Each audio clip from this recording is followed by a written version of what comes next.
자, 오늘은 함께 세워가는 교회 네 번째 시리즈 설교의 네 번째입니다. 예배입니다. 제목이 뭐냐? 예배가 전부일 때 모든 것이 달라진다. 예배가 전부일 때 모든 것이 달라진다.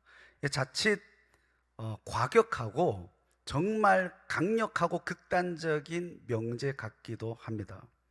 예배가 있으면 됐지 전부일 필요가 있나?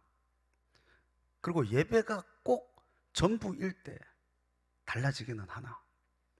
아니면 달라지긴 하는데 과연 모든 것이 달라질까? 그러면 우리의 삶과는 이 예배가 조금 멀어 보이는데 내 인생은 그렇게 크게 드라마틱하게 달라지는 것 같지 않은데 도대체 무엇이 문제인가? 이런 생각을 하실 수 있습니다. 그래서 앤토니 더 멜로라는 인도 출신의 작가가 이런 말을 했습니다. 대부분의 사람들은 잠든 채로 살아가며 잠든 채로 죽는다. 결코 깨어나지 못한 채로. 무슨 말이냐?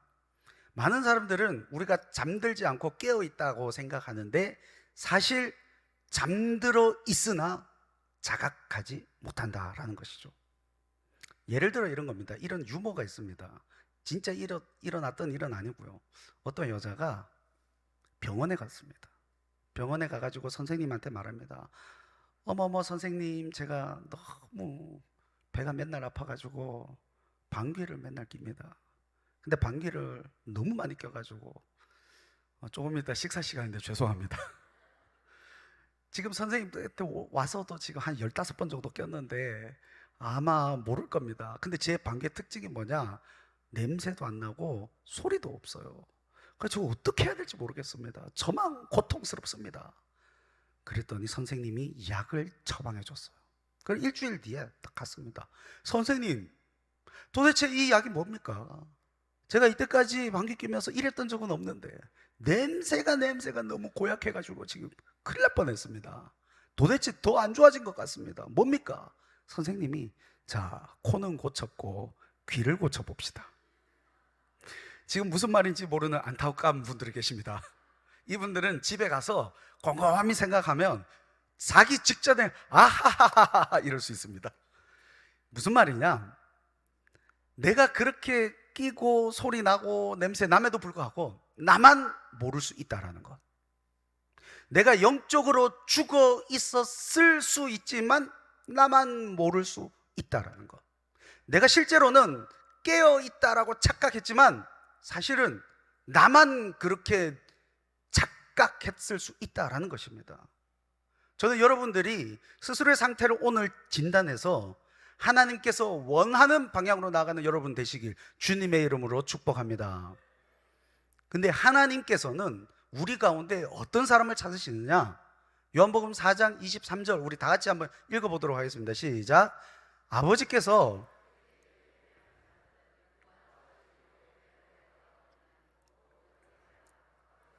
자기에게 이렇게 예배하는 자들을 찾으시느라. 하나님이 여러 종류의 사람들을 부르시고 찾으십니다. 그런데 예수님께서 그들의 제자에게 특별히 이 사마리아 여인 그리고 그 주변에 있는 모든 사람들에게 이것을 기록하면서 아버지께서 찾으시는 단 한 사람을 이렇게 명시했습니다. 누구냐? 예배하는 자. 왜 하나님께서 예배하는 자를 찾으실까요? 하나님의 백성들, 유대인들, 그리고 주변의 수많은 사람들이 주님을 예배하고 찬미했는데 주님이 찾으시는 자가 한 명인데 그 한 명이 누구냐? 참되게 예배하는 자. 무슨 말이냐? 어느 누구도 참되게 예배하고 있지 않다라는 것을 시사하고 있다라는 것입니다. 그래서 저는 과감하게 여러분들에게 선포합니다. 예배가 전부일 때 모든 것이 달라질 수 있습니다. 여러분 믿습니까? 근데 많은 사람들이 예배가 전부이지 않고 부분이기 때문에 혹은 예배를 경홀히 여기거나 경시하기 때문에 우리가 달라지지도 않을 뿐더러 모든 것이 달라지지도 않는다라는 것입니다. 저 오늘 말씀을 통해서 여러분들의 인생이 모든 것이 달라짐으로 나아가기를 주님의 이름으로 축복합니다. 자, 그러면 왜 주님이 예배하는 자를 찾으시냐?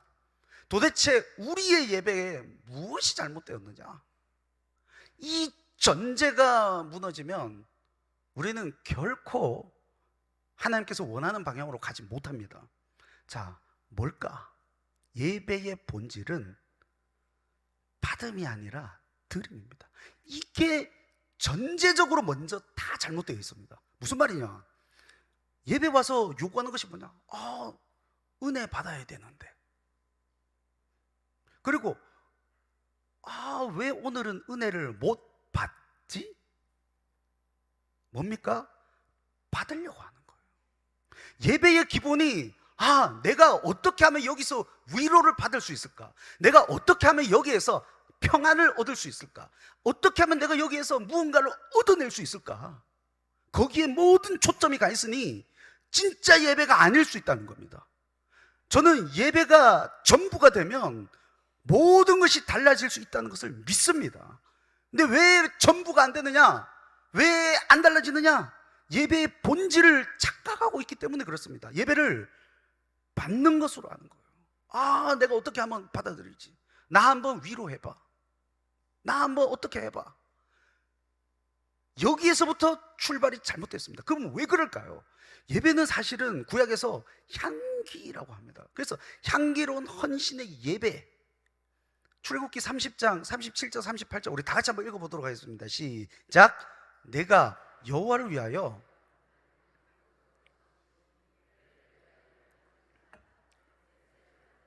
이 같은 것을 만드는 모든 자는 그 백성 중에서 끊어지리라. 아멘. 예배의 마지막은 모든 것이 태워졌을 때도 흠향이고 향기가 만들어졌을 때도 흠향이고 결국의 핵심은 뭐냐? 드림입니다. 근데 하나님께서 뭐라고 하시느냐? 너희를 위하여 만들지 말라. 그 모든 향기를 받기 위해서 만들지 말라는 것입니다. 이것이 신약에 가면 요한복음 12장 3절에 향유 옥합 사건에서 명확하게 드러납니다. 우리 한 번 더 읽겠습니다. 시작. 마리아는 지극히 비싼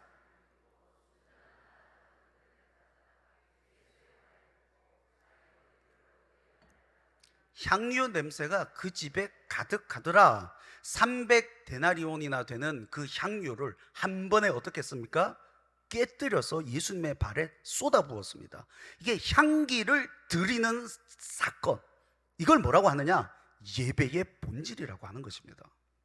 그래서 C.S. 루이스는 우리의 부분이 아니라는 겁니다. 하나님은 우리의 남은 것을 원하지 않고 전부를 원하신다. 이 전제가 뭐냐? 예배의 본질이 드림이라는 것이에요. 하나님은 우리가 드리는 것이 아니라 어떻게 하면 내가 받을 수 있을까 하다가 남은 찌꺼기를 어떻게 하나님께 드리는, 하나님께 드리는 모든 것들은 다 소중하고 헌신이고 귀한 겁니다. 그런데 문제는 뭐냐? 내가 받는 것에 집중을 하고 있다는 거예요. 그리고 그 남은 여분을 하나님께 드리는 것, 이거는 예배도 아니고 뭐도 아닌 겁니다. 내가 하나님께 공로를 쌓았다라는 거죠. 하나님께는 온전히 먼저 드려야 되는 것인 줄로 믿습니다. 근데 이거를 막는 첫 번째가 소비주의의 강력한 도전입니다. 우리는 끊임없이 소비하고 있습니다. 특별히 예배도 소비하고 있습니다. 무슨 말이냐? 쇼핑하고 있어요. 예배를 쇼핑하면서 이 교회, 저 교회, 저 교회 하면서 점핑하면서 샵 하면서 쇼핑. 여기는 뭐 음악이 좋네. 여기는 말씀이 좋네. 여기는 이거 다 뭡니까? 나를 만족시켜봐라. 나를 만족시켜봐라. 나한테 와라 이겁니다. 그래서 팀켈러 목사님이 뭐라고 했느냐? 우리의 마음은 우상 공장이다. 좋은 것들을 궁극적인 것들로 만들어버립니다. 우리 교회는 이게 좋습니다. 우리 교회는 이게 좋습니다. 칭찬 좋죠. 근데 이 기저에 뭐가 있습니까? 나에게 공급하는 이것을 보라는 거죠. 예배의 본질과는 동떨어져 있다라는 것입니다. 심지어 요즘은 뭐 교회를 점핑하면서 샵하는 것도 아니고 유튜브로 교회 오기 전에 이미 그 희대의 설교자들 있죠. 이응치읒 시읒 목사님과 이응기읒 시읒 목사님 한 편 듣고 온다고 합니다. 우리 교인이 아니라 저쪽 다른 데서. 제가 그런 걸 많이 봤습니다. 이것도 뭡니까? 너무 많은 선택지가 있는 거죠. 예배에서 이분의 설교를 통해서 무언가를 얻어내겠다, 이분의 설교를 통해서 무언가를 얻어내겠다. 그래서 심리학자 베리 슈워츠가 뭐라고 했느냐, 선택의 역설이 있다는 거예요. 이게 무슨 말이냐면 선택지가 하나밖에 없으면 그걸 합니다. 하느냐 마느냐죠. 선택지가 2개 있으면 둘 중에 하나를 반드시 선택합니다. 근데 선택의 역설은 선택지가 20개, 30개, 40개일 때는 아무것도 선택하지 않는다는 거죠. 오늘날 종교 쇼핑을 하면서 너무 많은 선택지가 있고 너무 많은 설교가 범람하고 있으니까 아무것도 선택하지 않습니다. 그 모든 말씀을 듣고 그 말씀 가운데 나의 말씀으로 받고 그 말씀 가운데 나의 것으로 받고 나의 삶으로 가져오는 이 결단을 아무도 선택하지 않는 선택의 역설 가운데 빠져 있다라는 것입니다. 저 여러분들이 여기에서 벗어나기를 주님의 이름으로 축복합니다. 이게 명확하게 보여지는 것이 마리아와 마르다의 대조입니다. 우리 누가복음 10장 41절 42절 우리 한번 읽어보도록 하겠습니다. 시작. 주께서 대답하여 이르시되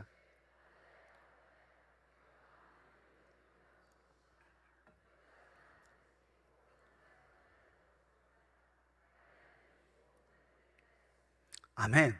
마리아와 마르다 사건 제가 다 설명하진 않겠습니다. 마르다는 주방봉사했죠. 마리아는 예수님 앞에 앉아 있었습니다. 그런데 이게 주방봉사의 열등함을 말하는 것이 아닙니다. 마르다도 좋은 일을 했고 마리아도 좋은 일을 했습니다. 이거는 뭐 예수님을 위해서 일을 했다, for Jesus. 이거는 예수님과 함께 있었다, with Jesus. 우리가 for Jesus에서 with Jesus로 나가야 된다, 이게 아닙니다. 저는 주방봉사하는 분도 아주 소중한 줄로 믿습니다. 이건 믿어야 됩니다. 왜냐? 예수님의 비판 지점은 딱 하나입니다.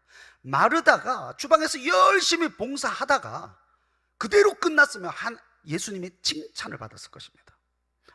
저기 다음 세대가 열심히 예배드리고 있는데 예배 방해되지 않게 위해서 내가 열심히 주방 봉사해야지. 얼마나 귀합니까?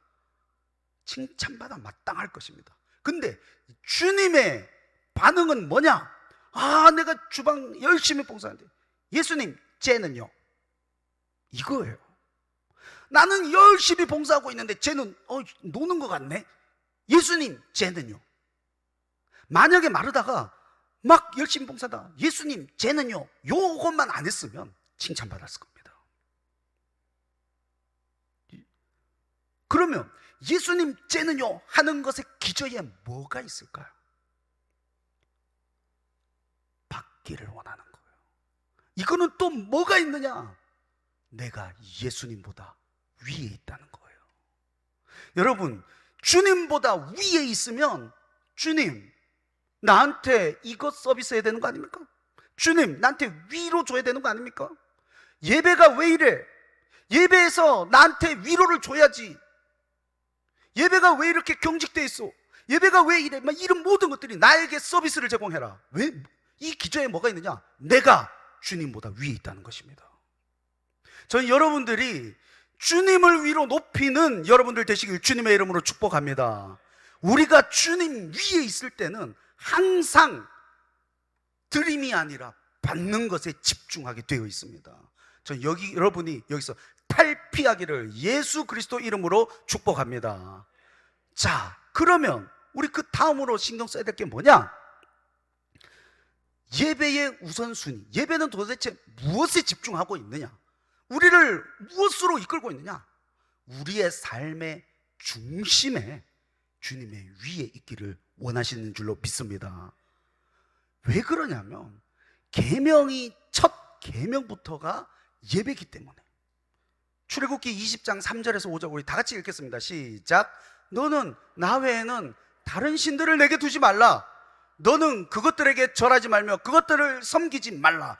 10계명의 첫 계명이 무엇이냐? 다른 신들을 너의 머리 위에 두지 말라는 것입니다. 이거야말로 우리가 예배의 본질, 드림으로 나아갈 수 있습니다. 왜 우리가 주님께 드리지 못하느냐? 주님 외에 다른 것들을 머리 위에 두고 있기 때문에. 예배가 워시핑 갓이 전부가 아니라 부분이기 때문에 다른 것을 올려놓고 있습니다. 어느 순간엔 이거를 궁극적인 것으로 만들어 놓고 있습니다. 얼마나 안타깝습니까? 그래서 마태복음 22장 27절에도 예수께서 이르실 때 네 마음을 다하고 목숨을 다하고 뜻을 다하여 주 너희 하나님을 사랑하라. 하나님을 위해 높이라는 것입니다.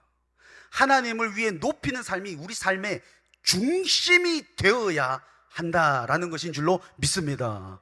이게 구약 때부터 계속 이어왔습니다. 구약에는 가시적으로 보여줬습니다. 성막 중심의 삶, 성막 중심으로 모든 진영들이 다 갖춰졌는데, 민수기 2장 2절 우리 한번 다 같이 읽도록 하겠습니다. 시작. 이스라엘 자손은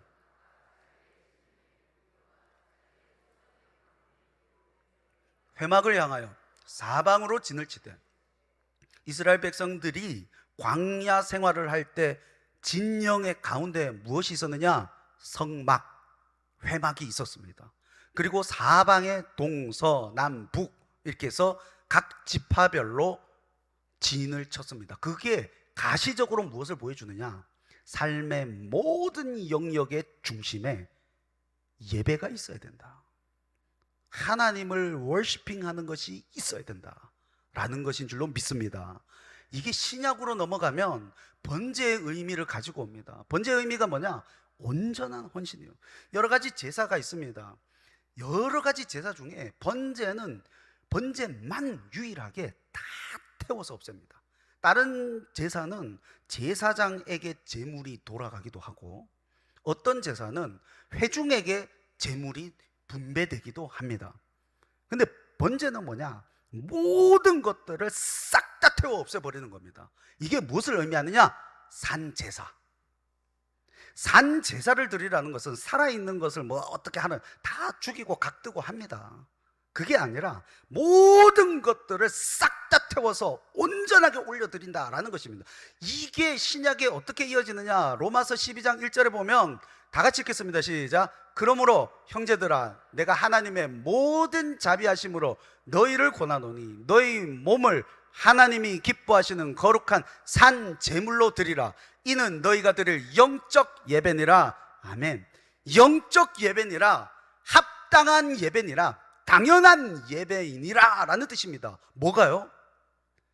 너희 몸을 하나님이 기뻐하신 거룩한 산제사, 모든 것들을 태워서 없애는, 이게 예배가 전부가 되는 인생이고, 우리 전 인생 가운데 하나님 한 분만이 머리 위에 있는 인생인 줄로 믿습니다. 제가 얼마 전에 이런 소리를 들었습니다. 우리 수요 예배 때, 수요 예배가 8시에 시작해서 8시 반까지 제가 기도에 9시 반까지 인도하고 9시부터 9시 50분까지 제가 앞에서 기도를 하고 나머지 이렇게 슥슥 가죠. 늦게 끝납니다. 근데 고3들이 수요 예배 나와가지고, 이 부모가 근심이 있죠. 고3인데. 근데 제가 얼마나 감사한지 모릅니다. 고3이 나와가지고 수요 예배 끝나고 또 집에 그냥 안 간답니다. 야식 먹고 간답니다. 부모 입장엔 근심이 있지만 제가 그 소리 딱 듣고, 이 친구들 이름을 알아놔야 되겠다. 오늘 한 친구는 알아놨습니다. 그래가지고 딱 집어넣고, 얘네들을 놓고 기도해야 되겠다.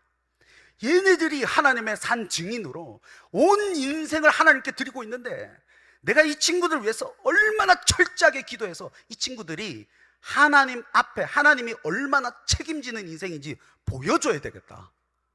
제가 이것을 예전부터 겪었고, 예전교회에서 청년들을 통해서 눈으로 많이 봤습니다. 근데 제가 말로만 하면 안 되지 않습니까? 그래서 저희 집의 기조가 뭐냐, 어렸을 때부터, 애기들 어렸을 때부터 했던 게, 우리는 저희 첫째가 중1이지 않습니까? 수성구에 있는 가장 대청초등학교라고, 수성구의 가장 진짜 막 학군 있는 초등학교를 졸업했습니다. 근데 거기에 있을 때 학업적인 학원을 하나도 안 보냈습니다. 축구 이런 거나 보냈지 수학, 영어, 국어, 과학 이런 거 학원 하나도 안 보냈습니다. 그리고 아들과 다 합의하에 아들과 딸 모두에게 다 선포했죠. 고등학교 3학년 때까지 학업적 학원은 없다. 그리고 고등학교 3학년 때까지 스마트폰은 없다. 왜? 아빠도 없었다. 입이 쑥. 그리고 이 친구가 막 그러면 이렇게 말할 수 있죠. 아, 저 자녀가 공부를 못하니까 자기 합리화한다고. 대청 초등학교에서 거의 1등, 2등 거의 다만큼 잘했습니다. 그럼에도 불구하고 우리는 뭘 보여주고 싶냐? 만약에 네가 실수로 고등학교 3학년 때까지 공부를 잘해가지고 수능을 잘 봤다. 실수로.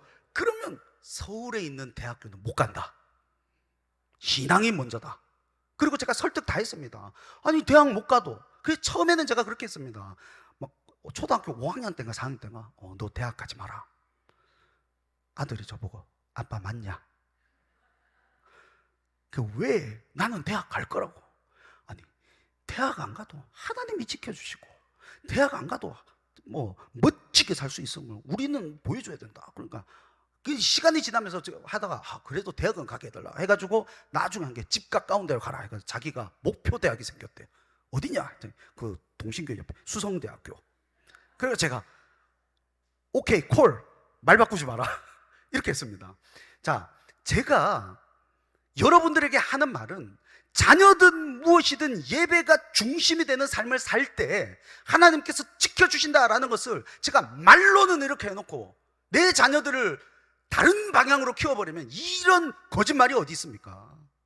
저는 하나님이 책임지고 어떻게 역사하시는지 얼마나 기대가 되는지 모릅니다.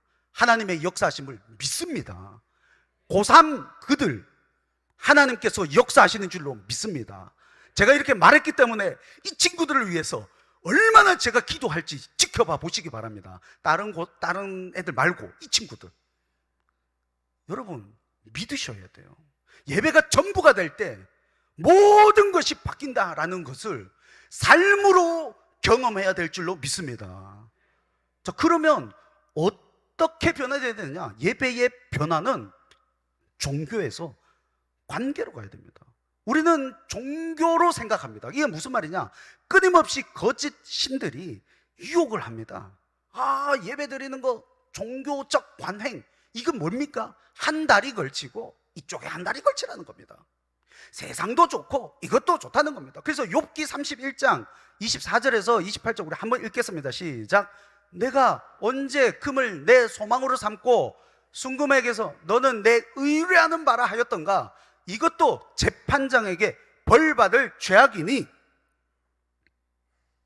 세상이 속이는 바가 뭐냐?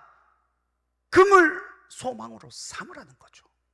금도 좋다는 겁니다. 금도 좋고 하나님도 좋고 신앙생활 하면 좋지. 이렇게 하다 보면 한 다리 한 다리 하면 그래도 어떻게 우야무야 그래도 삶을 어떻게 살아야지. 이게 세상의 속임입니다. 하나님을 중심에 안 두면 반드시 그것이 우상이 됩니다. 데이비드 포스터 월리스라는 미국의 유명한 작가, 기독교 작가입니다. 뭐라고 했냐? 모두가 무언가를 숭배한다. 유일한 선택은 무엇을 숭배할 것인가? 우리의 이리자리에 하나님을 슬그머니 내려놓고 거기에 금이라는 소망을 딱 두는 순간 우리는 항상 무언가를 첫 번째로 숭배하게끔 되어 있는 존재입니다. 그래서 슬그머니 이렇게 되면서 이것을 궁극적인 것으로 여기게 됩니다. 예배를 전부로 놓지 않고 부분으로 놨을 때 우리는 언젠가 세상을 전부로 여기게 됩니다. 그리고 삶이 무너지기 시작합니다. 그 무너짐은 경험해 본 사람만 아는 것입니다. 그래서 우리 예수님께서 뭐라고 하느냐? 참된 예배를 추구하라는 거죠. 참된 예배의 추구는 뭐냐? 요한복음 4장 24절 오늘 본문입니다. 시작. 하나님은 영이시니 예배하는 자가 영과 진리로 예배할지니라. 아멘. 여기서 영은 성령의 능력입니다. 성령의 능력이 임하지 않으면 우리는 하나님을 우선순위로 놓을 수가 없습니다. 성령의 능력이 임해야 될 줄로 믿습니다. 저 너무 감사한 것이 제가 전액교회에서 제가 맡은 영역에서 많은 질병의 치유가 일어났었습니다. 불치병들도 많이 고쳐졌습니다. 그런데 그 불치병 가운데 고쳐질 때 단 한 건도 제가 안수하는 시점에 고쳐진 것이 아니라 예배 가운데 고쳐졌다는 거, 너무 감사하지 않습니까? 그것도 특별히 제가 섬기는 아포슬 1200명 이상의 거의 1300명이 되는 출석, 거기에서 나타난 것이 아니라 이들이 어디로 나왔을 때 금요철에 나오거나 수요 예배 나오거나 새벽 예배 나오거나 특별 새벽 예배 나오는 소수의 열망하는 모임으로 나왔을 때 다 고쳐졌습니다. 저는 여러분들이 예배를 사모하시길 주님의 이름으로 축복합니다. 특별히 소수의 예배, 성령의 능력이 임하는 예배를 사모하시기를 예수 그리스도의 이름으로 축복합니다. 영과 진리라고 했을 때 영은 성령의 능력으로 예배해야 되고 진리는 알고 예배해야 됩니다.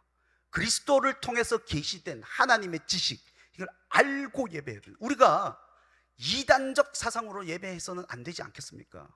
그래서 알고 이것 때문에 철저하게 연구하는 겁니다. 이것 때문에 목회자가 필요하기도 한 겁니다. 제가 최근에 신방도 하고 설교도 하고 하지만 새벽 예배 설교 민수기 너무 은혜가 됩니다. 저 스스로도. 근데 그걸 대충 준비하지 않습니다. 엄청 오래전부터 수많은 민수기 관련된 책들을 다 읽고 했다가 그때 이제 메시지를 딱 정하고. 왜? 알고 예배해야 되기 때문에, 진리를 제대로 선포해야 되기 때문에. 수요 예배, 주일 예배도 마찬가지입니다. 제가 설교를 많이 하니까 2주 전에 원고를 완료해 놓고 빌드업 시키면서 그 전에 얼마나 열심히 연구하고 제가 거의 그냥 뭐 제 삶 와보시면 알겠지만 감옥입니다. 감옥. 그냥 새벽 4시에 일어나가지고 잠잘 때까지 막 하고 막 하다가 저 쉴 때 뭐 하느냐, 프로그래밍으로 앱 개발하고 있습니다. 어떤 앱? 성도 관리 앱을 개발해서 어제 교육자들에게 런칭했습니다. 제가 만듭니다. 저는 놀지 않습니다. 왜냐? 진리로 가르쳐야 되기 때문에, 진리로 예배해야 되기 때문에 최선을 다해서 하는 것입니다. 알고 예배해야 되는 거. 영과 진리로 예배하는 여러분들 되실 주님의 이름으로 축복합니다. 존 파이퍼 목사님은 이렇게 말했습니다. 하나님은 당신 안에서 우리가 가장 만족할 때, 영과 진리로 예배하여 예배가 가장 우선순위가 될 때 우리가 만족합니다. 그때 하나님이 영광 받으시는 줄로 믿습니다. 하나님의 영광으로 나아가야 될 줄로 믿습니다. 리차드 백스터는 이렇게 말했습니다. 주님, 오늘이 제 마지막 날인 것처럼 살게 하여 주시옵소서. 주님 앞에서 신실하게 살아갔던 청교도입니다. 저도 가끔 이 기도를 합니다. 주님, 오늘이 마지막인 것처럼 살게 하여 주시옵소서. 특별히 막 항상 집이 즐겁지만 즐거울 때 가끔 아들이 좀 그럴 때가 있지 않습니까? 그러면 어떤 생각을 하느냐? 아, 아들이 병 걸려가지고 오늘 마지막이다 생각하고 죽을 수도 있다라고 생각을 딱 하고 보면 사랑이 흘러 넘칩니다. 그러면 모든 게 용납이 되고 막 이렇게 되면, 아니 아빠가 막 이렇게 하면 자기도 막 좀 깜짝 놀랐거든요. 저는 힘들 때, 어려울 때 오늘이 마지막이라면 내가 이렇게 살아서 될 것인가? 내가 오늘이 마지막이라면 하던 것을 최선을 다해야 되는데 이 정도로 해서 되는 것인가?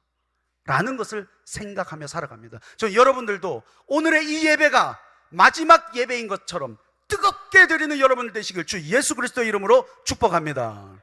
그리고 중요한 마지막은 이것이 영원을 결정한다는 것, 영원을 결정한다는 것입니다. 이사야서 2장 8절 9절 다 같이 읽겠습니다. 시작. 그 땅에는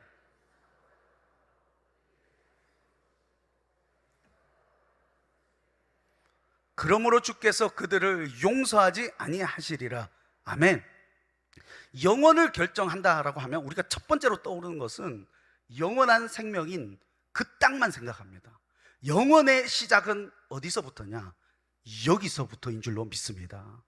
이 땅에서 하나님의 백성으로서 잘못하면, 우상이 가득하면 하나님이 용서하지 않고 채찍을 갑니다. 이유가 뭐냐? 사랑하니까. 사랑하니까 돌아오게 하라고. 그래서 영혼을 결정한다는 것은 지금 여기도 결정, 이후에 내 미래도 결정, 그리고 그 이후도 결정한다는 것. 이 모든 것들이 무엇에 의해서 결정하느냐? 누구를 최우선적으로 섬기느냐. 여러분들이 하나님 한 분만을 섬기고 하나님 한 분만을 최우선순위로 둬서, 이것이 종교적 관행이 아니라 주님과의 밀접한 관계가 되기를 주 예수 그리스도의 이름으로 축복합니다. 우리의 변화는 종교에서 밀접한 관계로 나아가야 될 줄로 믿습니다. 우리 말씀을 맺도록 하겠습니다. 예배는 받는 것이 아니라 드리는 것임을 깨닫는 여러분 되시길 주님의 이름으로 축복합니다. 삶의 모든 영역에서 예배를 최우선적으로 삼는 여러분 되시길 주님의 이름으로 축복합니다. 종교적 행위가 아니라 관계로 나아가야 될 줄로 믿습니다. 그리하여 예배가 전부가 될 때 모든 것이 달라질 줄로 믿습니다. 여러분들의 예배가 전부가 되어 여러분들의 인생 모두가 달라짐을 경험하는 여러분들 되시길 예수 그리스도 이름으로 축복합니다.